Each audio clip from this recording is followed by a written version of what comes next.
Nós vamos continuar falando sobre a meditação. Essas observações sobre a meditação, elas não vão trazer um ensino mais aprofundado ou detalhado. Para o aprendizado da meditação taoísta de uma maneira mais completa, é necessário que as lições sobre cada etapa e os processos e os métodos de direcionamento da mente, transformação das ideias, das formas do pensamento, sejam ensinados. Inicialmente, nós vamos observar um princípio de que a vida espiritual, a dedicação à espiritualidade, a prática religiosa, a prática interior, como se queira falar, ela não é um caminho de sacrifício. A prática espiritual, o cultivo espiritual, o cultivo religioso é um caminho de sagrado ofício. A prática espiritual ela não tem a ver com sacrifício, ela tem a ver com transformação. Quando as pessoas estão cultivando o interior, cultivando um caminho espiritual, está acontecendo uma transformação daquilo que provoca sofrimento. O caminho espiritual é um caminho de alegria, é um caminho de felicidade. Não é um caminho que gera mais angústias, não é um caminho que gera mais conturbações e dores. As dores, os sofrimentos, as angústias são gerados quando a dedicação, a ilusão, ela é mais frequente, quando ela é a prioridade da vida humana. Quando as pessoas estão dedicadas ao caminho espiritual, é natural que as ilusões vão sendo superadas, pois a visão começa a ter uma percepção mais clara e mais real da vida. O caminho espiritual, sendo um sagrado ofício, ele proporciona à vida humana alívio, ele proporciona resultados de contentamento, força. Quando as pessoas estão diante de uma adversidade, quando se está diante de algo muito triste, a capacidade para passar por isso, ela é maior. No sentido de que a pessoa sentirá menos impacto negativo, menos angústia, menos dor, menos sofrimento. Assim, é preciso mudar a tônica do pensamento, da crença e do dogma, que o caminho espiritual exige sacrifício. O caminho espiritual faz com que as pessoas passem a desapegar-se de vicissitudes, de comportamentos destrutivos, de hábitos que provocam mal para a mente, para as emoções, para o corpo. Comportamentos que geram problemas de saúde, que geram desconforto físico, que geram mais ansiedade, que geram mais tristeza. Esses comportamentos, que são hábitos de diversão, que são hábitos que geralmente as pessoas praticam para se sentir bem, logo, quando as pessoas começam a ter uma experiência de mais alegria, mais satisfação, inicia-se um processo de simplificar a vida. Então a busca por estas distrações ou suprimentos emocionais e sensoriais vai sendo deixado de lado. Não por um processo radical de juramento, de opressão e repressão, mas por um processo natural de conquista de bem-estar e sensação de felicidade. Assim, o caminho espiritual transforma gradualmente, de forma natural, como a pessoa se sente e transforma o estado da mente, o estado íntimo do ser humano. Essa mudança ela acontece por meio da grande naturalidade, não necessitando de posturas radicais para que isso ocorra. Muitas pessoas, ao entrarem para a prática de técnicas orientais, eles olham o modelo monástico como sendo a forma como deveriam seguir essa prática, como deveriam viver, mas não é assim. A maneira monástica de viver, seja do budismo, seja da nossa taoísta ou do hinduísmo, que é a religião indiana, não é um modelo para a maior parte das pessoas na sociedade humana. E não é seguindo essa forma de vida que uma pessoa alcança a realização. É simplesmente dedicando-se ao cultivo interior, com devoção, com amor e com muita prioridade. Quando se vive uma vida monástica, isso precisa ser bem abraçado dentro das condições internas e íntimas que favoreçam que a pessoa a viver assim de maneira natural e espontânea, não sendo uma vida de grande esforço, mas sendo uma vida de leveza, sendo uma vida de leveza, sendo uma vida que flui naturalmente. Isso precisa fazer parte de um modo natural de ser. Por isso, a vida monástica para muitas pessoas pode ser muito dura, pode ser muito extrema quando elas veem isso de fora dessa vida. Então, ao adotar essa vida, os treinamentos iniciais podem dar à pessoa uma ideia se ela quer seguir vivendo assim ou se de fato isso não funciona para ela. A vida de um monge não é uma vida que funciona para todas as pessoas. E isso pode ser um estorvo ao invés de ser um potencializador. Por isso, as pessoas precisam sempre olhar que não é necessário que se tornem monges ou sacerdotes para que consigam praticar de forma legítima, para que consigam progredir de uma forma profunda. É necessário unicamente dedicação, com muita devoção e amor aos métodos que são cultivados. Observando que você não precisa ter uma postura mais radical, uma postura de isolamento para cultivar, nós vemos que a meditação ou outras técnicas podem ser inseridas na vida natural que cada ser humano tem.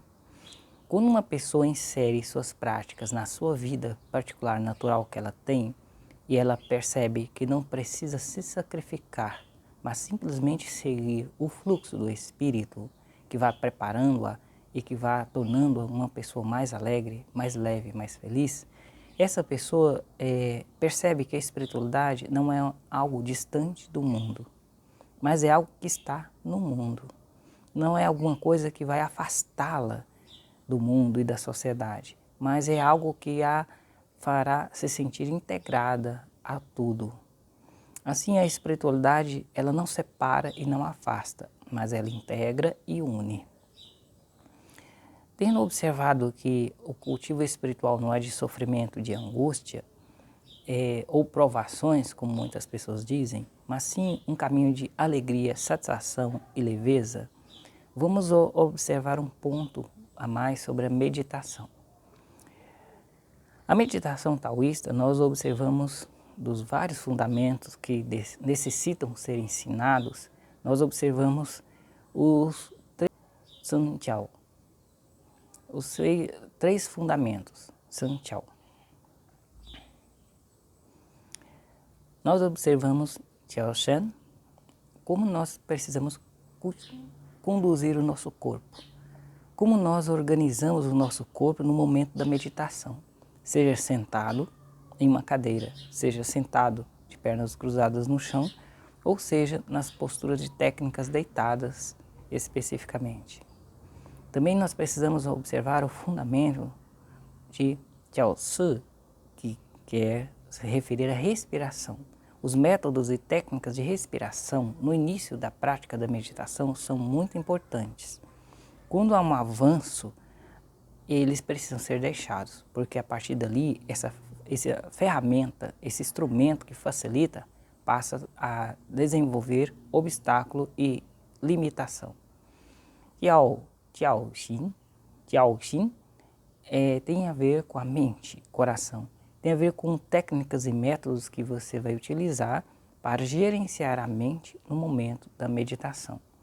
São fundamentos bastante amplos e que é necessário um ensino detalhado sobre eles, mas não somente estes ensinos existem na meditação taoísta, como também outros que preparam a pessoa no sentido de ela conhecer um caminho mais amplo, embora simples, porque quando a pessoa estiver sentada aqui, ela poderá, nesse processo de estar sentada,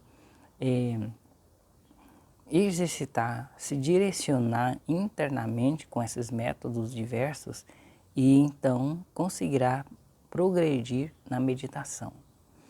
A meditação, numa prática constante, ela faz com que a pessoa recupere a sua força espiritual. O ser humano pode estar muito usando a força do eu inferior. Ela passa a usar mais a força de Shenyang, do espírito puro. Utilizando mais a sua força espiritual e recuperando a sua força espiritual, a pessoa vai se tornando mais inspirada. E com a inspiração vem a certeza e a segurança daquilo que se vê, daquilo que se percebe. Os discernimentos são claros e são sempre cheios de alegria. Eles são cheios de conforto e isso gera uma certeza feliz. Assim, a pessoa segue sua vida tendo contato com a sabedoria. A sabedoria não é um saber, mas é um estado de percepção pura que entende e compreende de forma mais profunda aquilo que acontece no momento da vida. Aquilo que ocorre onde você está e o que está acontecendo com você ao seu redor. A sabedoria não é uma visão capaz de sondar mistérios ocultos, mas sim é um estado de felicidade, paz e plena consciência, onde o indivíduo, diante de algo, consegue entender e compreender além das ilusões emocionais. É muito importante observar esses princípios, esses fundamentos. A meditação, ela vai proporcionando saúde para o corpo. Mas para que possamos meditar, é muito importante realizar exercícios físicos. Para ficar sentado em meditação durante 1 hora ou 45 minutos, o corpo precisa estar preparado. Se o corpo físico é sedentário, se as pessoas não praticam algum tipo de exercício que traz força e flexibilidade ao corpo, fica muito cansativo, desgastante e difícil ficar sentado durante 45 minutos a 1 hora.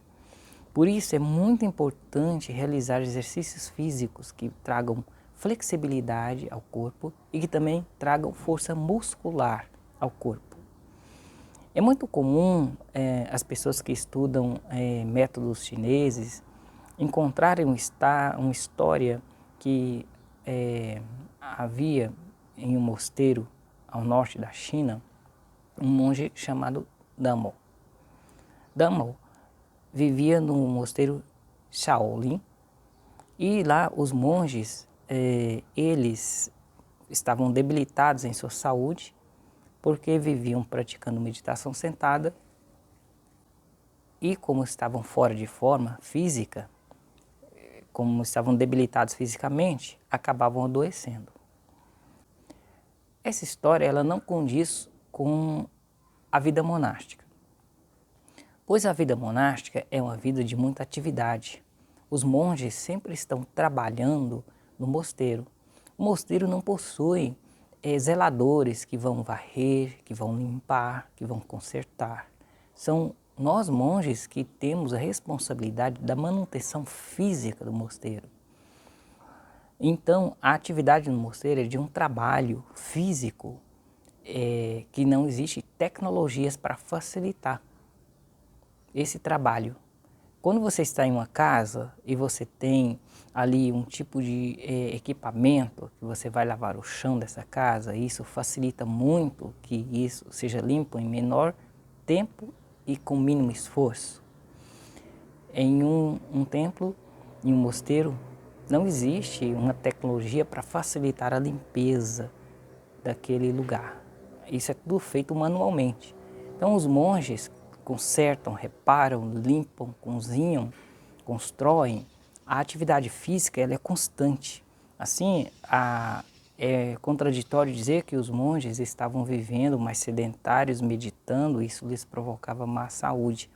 A má alimentação, ela provoca problemas de saúde.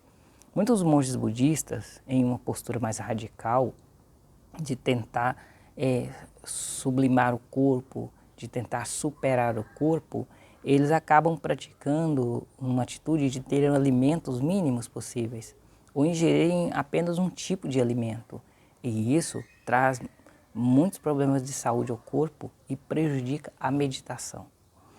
A alimentação, ela também influencia na qualidade da meditação. Geralmente, nos mosteiros taoístas, a alimentação é vegetariana.